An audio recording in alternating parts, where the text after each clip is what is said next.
Delhi NCR में H1N1 का संक्रमण तेजी से फैल रहा है। मानसून के बीच वायरल और दूसरी सांस से जुड़ी बीमारियों के साथ H1N1 के मामले में स्वास्थ्य विभाग की चिंता बढ़ा दी है। इसको लेके केंद्र सरकार ने स्थिति की समीक्षा कर रहा है।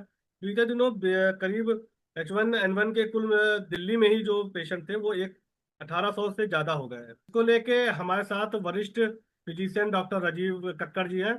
सर नमस्कार सर, आपका सर हमारे चैनल पे।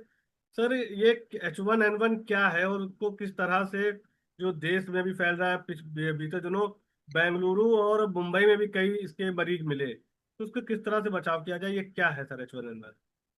देखिए, जब से कोविड आया है तब से हम लोग देख रहे हैं कि इस तरह के इन्फेक्शन काफ़ी होने लगे हैं।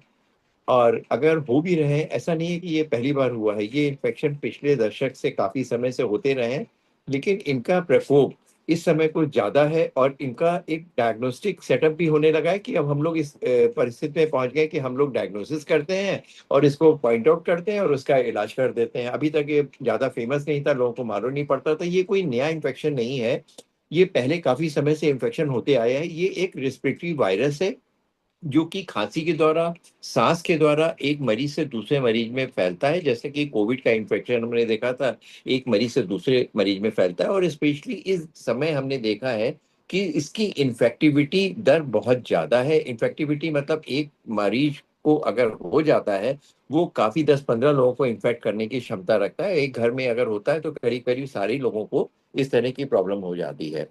तो सबसे पहले चीज ये है कि इसमें जो सिम्टम्स होते हैं, जो एक आम फ्लू के सिम्टम्स है, क्योंकि ये फ्लू वायरस है। आम सिम्टम जो होते हैं वो खांसी आना, जुकाम आना, उसके अलावा बहुत तेज बदन में दर्द होना, बुखार होना। जैसे एक आम फ्लू होता है, बुखार के सिम्टम्स है उसकी तरह होते हैं, बट इसमें कुछ ऐसी खास चीजें हैं।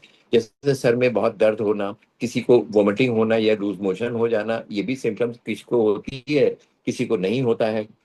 जो इसके बाद में अक्सर देखा गया है कि बुखार बंद होने के बाद फिर थोड़े दिनों बाद आ जाता है। और बुखार खत्म होने के बावजूद जो खांसी होती है वो ड्राई कॉफ होती है, सांस फूलती है, और कभी बहुत ज्यादा दिनों तक, 2-2 हफ्ते, 3-3 हफ्ते तक खांसी आती है। जो यूजुअल खांसी के जो दवाइयां हैं उसका इसके ऊपर कोई प्रभाव नहीं पड़ता, एंटीबायोटिक का कोई प्रभाव नहीं पड़ता है। और ये परेशान करती है। और कुछ लोगों में जिनको स्पेशली जो एस्थमेटिक है, जिनको सांस की बीमारी है, जो एलर्जिक है, उनको इस तरह की खांसी और सांस फूलने का अटैक पड़ जाता है। लेकिन ऐसा भी देखा है कि कुछ लोग ऐसे हैं जिनको कभी पहले जिंदगी में एलर्जी नहीं रही है, सांस भी नहीं फूली है, उनको इस तरह का हो जाता है। और कुछ लोगों जिनकी इम्यूनिटी कम होती है, जो डायबिटिक हैं, हार्ट के पेशेंट्स होते हैं, किडनी या लीवर ट्रांसप्लांट के पेशेंट होते हैं, इम्यूनो सप्रेसेंट स्टेरॉइड्स चल रहा होता है, उनमें कभी कभी ये इन्फेक्शन अपर रिस्पिरेटरी ट्रैक से, यानी कि जो चीज नाक और गले तक होती है, वो नीचे जा करके फेफड़े तक पहुंच जाती है। और उसमें किसी तरह का जो एटिपिकल निमोनिया होता है वो भी हो जाता है। तब आपको हॉस्पिटलाइज करने की जरूरत पड़ जाती है। कभी कभी कुछ पेशेंट में आईसीयू एडमिशन की जरूरत पड़ती है। घबराने की बात नहीं है। लेकिन ये अक्सर जब भी देखा गया, अगर आप 10 पेशेंट का, जो बुखार के पेशेंट की अगर हम जांच करेंगे, तो 10 में से 7 या 8 ऐसे पेशेंट में जिसमें फ्लू या इन्फ्लुएंजा ए वायरस पाई जाता है और इसको डिटेक्शन हो जाता है। सर पिछले साल भी H1N1 का काफी चर्चा रही कि इसको लेके सरकार इस बार, ये हर साल का है सर कि हर साल आता है ये? देखिए, चेंज ऑफ सीजन एक बहुत अहम चीज है। इस सीजन में हमेशा वायरल इन्फेक्शन होते हैं। तो एक तो चेंज ऑफ सीजन है, दूसरा है कि जो हम लोग की लाइफ स्टाइल है, हम लोगों की जो पद्धति है, हम लोग की इम्यूनिटी कम हो रही है। जो अमूमन एक हल्का सा जुकाम होकर के छू के चला जाता है, वो अब अंदर तक प्रवेश कर जाता है और हम लोग को परेशानी करता है। स्पेशली वो लोग जो अल्कोहल लेते हैं, स्मोकर्स हैं, जिनकी इम्यूनिटी कम है, जो ओल्ड एज वाले लोग हैं या प्रेग्नेंट वुमेन हैं, उनको भी इस तरह की परेशानियां काफी होती है। इधर हमने देखा है कुछ प्रेग्नेंट वुमेन में इस तरह के इन्फेक्शन ज्यादा है। कभी कभी उनको हॉस्पिटलाइज करना पड़ जाता है क्योंकि उसमें ऑक्सीजन की कमी हो जाती है। और बच्चे की जो मूवमेंट है वो डिस्टर्ब हो जाता है, तो प्री मेच्योर डिलीवरी वगैरह भी करवानी पड़ जाती है।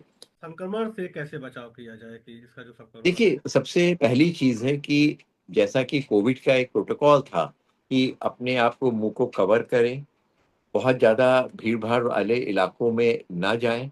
वो लोग जिनकी इम्यूनिटी कम है, बुजुर्ग हैं, बच्चे हैं, जो प्रेग्नेंट वुमेन है, वो पब्लिक प्लेस में जहाँ पे भीड़ बहुत होती है वहाँ पे अवॉइड करें।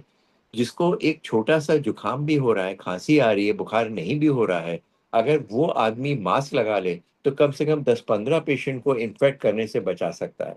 तो वो लोग जो कि अपने आप का बचाव कर रहे हैं वो भी करें, और स्पेशली अगर आपकी फैमिली, आपके घर वाले या कोई ऐसा आदमी जिसको छींके आ रही है, खांसी आ रही है, अगर वो अपनी नाक या गले को कवर कर लें और पब्लिक प्लेस में जाना बंद कर दें, अपने आप को आइसोलेट कर लें, तो बेहतर ये है कि वो कम से कम 10-15 पेशेंट को इन्फेक्ट होने से बचाएगा, और वो 10-15 पेशेंट और 10-10 15-15 पेशेंट को बचाएंगे।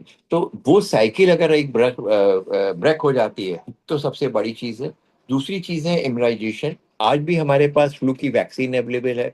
हमारे जो पेशेंट्स हैं, जो इस तरह के जिनको सांस की दिक्कत है, सीओपीडी आईएलडी के पेशेंट हैं, या जो कार्डियक पेशेंट है, डायबिटिक पेशेंट है, उसको हम लोग एडवाइस करते हैं कि साल में एक बार फ्लू वैक्सीन लगाएं।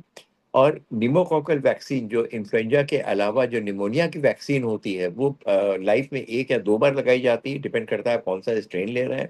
वो अगर लगा लें तो इस तरह की, ऐसा नहीं कि वैक्सीन लगाने के बाद ये फ्लू होगा नहीं, फ्लू होगा, क्योंकि ये प्रोटेक्शन नहीं करता है बल्कि उसकी इम्यूनिटी को ऐसा कर देता है कि उसका डिजीज बहुत ज्यादा आगे नहीं बढ़ती है, उसके कॉम्प्लिकेशंस नहीं होते हैं।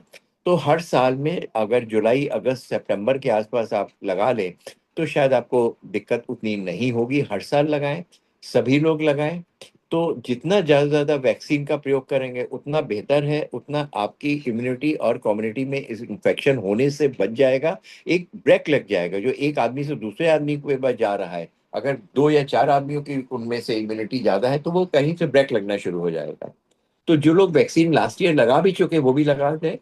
जो लेट हो जाए, सितंबर अक्टूबर में नहीं भी लगा पाए, जुलाई में नहीं भी लगा पाए हैं, वो नवंबर दिसंबर में लगा लें तो कोई ऐसी बात नहीं, क्योंकि हर साल स्ट्रेन बदलता है, हर साल उसकी जो जिस तरह के वायरस होते हैं वो बदलते हैं। तो साल में एक बार जब वो नया वैक्सीन आ जाए तो उसको लगा लें।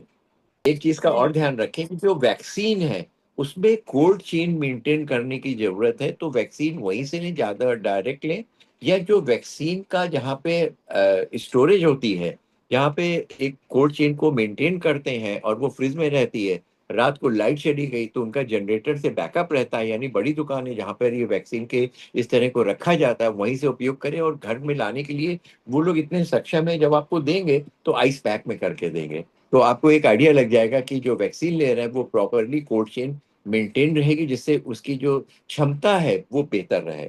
जब आप वैक्सीन लगाएं तो एक बात का ध्यान रखें कि ये बात दिमाग में मत लाएं कि अब हमने वैक्सीन लगा ली है तो हमें मास्क का उपयोग नहीं करना है, या हमें कभी जिंदगी में इन्फेक्शन नहीं होगा। इन्फेक्शन हो सकता है, लेकिन अगर आपने वैक्सीन लगाया और रात को आप 3 या 4 घंटे सो रहे हैं, यानी कि इम्यूनिटी, एंटीबॉडीज फौरन नहीं बनती हैं, एंटीबॉडीज बनने में टाइम लगता है, और आपकी इम्यूनिटी कम है, आपकी जो है अल्कोहल भी ले रहे हैं, स्मोक भी कर रहे हैं, और रात को 3-4 घंटे 5 घंटे सो रहे हैं, नींद पूरी नहीं कर रहे हैं, और कुछ ऐसे आते हैं जो आपके लिए हानिकारक हैं, अगर रुपया उपयोग कर रहे हैं, तो मान के चलिए आपने वैक्सीन तो लगाई है लेकिन उसमें जितनी बनने वाली एंटीबॉडीज हैं वो उतनी नहीं बनेगी।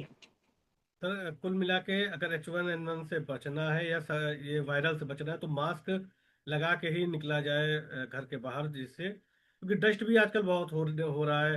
हर जगह पे तोड़ फोड़ चल रही है, गड्ढे हैं, सड़कें बन रही हैं, उस कारण से डस्ट भी बहुत काफी इस वक्त हर जगह पे हो रहा है। नेचुरली अगर कहीं कंस्ट्रक्शन हो रहा है, गड्ढे हैं, पोल्यूशन है, तो इस सीजन में ना ही केवल वायरल इन्फेक्शन, उसके अलावा डेंगू है, मलेरिया है, उसका भी प्रकोप काफी बढ़ जाता है। तो ये ध्यान रखें अपने घर के आसपास पानी जमा ना होने दें। अगर आपकी कूलर है तो उसमें, अब कूलर का उपयोग अगर नहीं हो रहा है तो उसका पानी फेंक दें। जो खस लगी हुई है उसको निकाल दें, उसमें फ्रेश लगा लें, या उसका बिल्कुल डिसमेंटल करके उसको हटा करके अलग कर दें। तो कुछ चीज़ों का ध्यान रखें, कुछ पुराने बर्तन छत में पड़े हों या आपके छज्जे में पड़े हों, जो आपकी बालकनी है उसमें पड़े हुए हैं जिसमें पानी इकट्ठा हो रहा है, उसको नहीं करें। अगर आपका ड्रेनेज सिस्टम नहीं अच्छा है, घर के आसपास पानी इकट्ठा हो रहा है, तो अपनी मगर नगर महापालिका को वहाँ पे कंप्लेन करें, उसकी सफाई करवाएं। वो लोग कुछ दवाई उसमें छिड़केंगे, वो करने दें।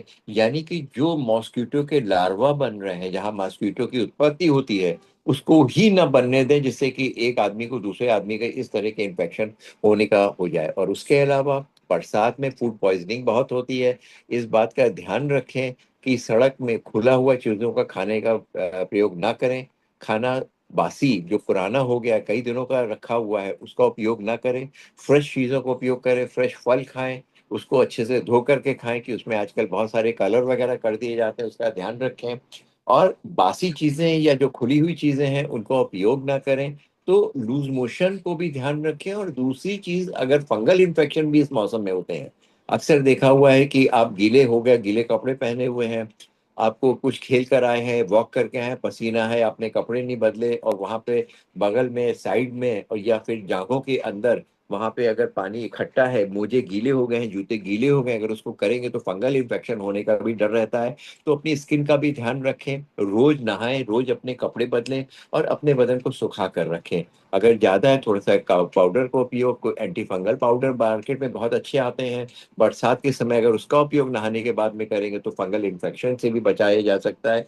अगर आपका एक जगह फंगल इन्फेक्शन हो तो बार बार छू कर उसको ईच मत करें, खुजलाएं नहीं, और दूसरी जगह न लगाएं। और कोशिश करें कि डॉक्टर से जा करके एंटी फंगल मेडिसिन या उसका उपयोग कर लें।